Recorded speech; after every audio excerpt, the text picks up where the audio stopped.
Good morning. My name is Jason Pittman. I'm the seed rep for Bear Crop Science in southwest Georgia. We're going to spend a few minutes talking about a few of our new DeKalb corn hybrids.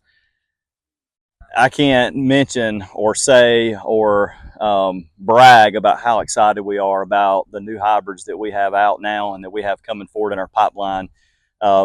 We've been waiting for the new breeding 3.0 to come full circle and show some of our new hybrids in the system, and they're finally here. These two right here, 6835 and 7045, you guys have probably seen if you planted corn this year. They're very high yielding. They're very good as far as disease package goes. There's a couple noticeable characteristics that you may see if you're growing. So, and I don't know if you can tell, but if you plant some 6835, one thing you'll notice is the cob is white. You really don't see that very often in corn. Most of your corn cobs are going to be red, and this one's pink. You know, and the longer we go as far as our maturity, the redder it'll get. But if you planted some 6835 and you can't quite remember, it didn't flag off where it is, go out there and walk the field where you had it, break some ears, and you start seeing that white cob, you'll know that's it. And really pay attention to how it does. It's been an incredibly high yielding hybrid from the south all the way through the I-states. We were just in a meeting last week, and it's going to by far be our #1 seller for DeKalb next year, by far. Nothing even close. Great high end, great ear flex. So you can plant it on that lower input environment where you have maybe limited irrigation all the way up to your best water you got. I mean, it's going to really pump out the corn, and I think you'll like what you see.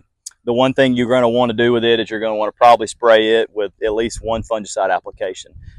It's a little bit weaker on a couple of our diseases that we typically face in corn down here in the south. It's not terrible, but we do see yield response from a fungicide application. The next one I'm going to talk about is 7045. So this is a 120-day hybrid. Really good ear flex, great disease package. Probably one of the best disease packages we have on the market. So if you got a need to plant something later in the planting window when you know we're going to start having some pretty heavy disease pressure, this one will be a really good fit and companion to 6895, another new one that we have. 120 day, it's a taller hybrid. So if you're interested in possibly a dual purpose, I think this one would be a good fit. You could do it with 6835 as well, but I think your tonnage may be a little bit better with a 7045.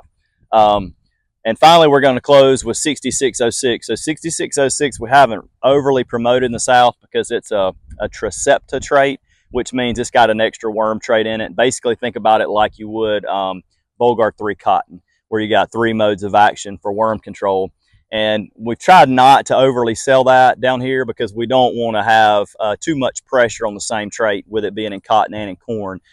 The problem is this thing has performed so well on that kind of middle of the road acre, sandier land to your middle ground, your tougher irrigated acre, that it's really caught a head of steam. It's probably one of the #1 hybrids planted up in the Carolinas just above us. And we've had growers asking about this one going into next year. So we do have it. It's a 116-day hybrid, full traded with Tricepta. So if you get an option to look at it, I would place it on that sandier, kind of tougher acre. In closing, if you look at this corn out here as you're riding, you're going to notice it's a little bit shorter than normal. We had a lot of rain. We had a lot of cloudy weather earlier in the window when you're thinking about V6, V7, V8, V9, V10. Photosynthetic stress is bad on corn, just like drought stress. And so what you see if you go out there and you look at your corn plants, your internodes have tightened up. As we do kernel counts around the state, they look pretty decent still. I don't think our corn crop's going to be as good as it has been in the past. Not excellent, but I think it's going to be a good crop. So just because it's shorter doesn't mean that you're not going to make the yield. We're still finding 16 and 18 around out there, so I think it's going to be okay. If you got any questions about corn, give me a call. We got some new hybrids coming forward every year now, and be glad to talk to you. Have a good day.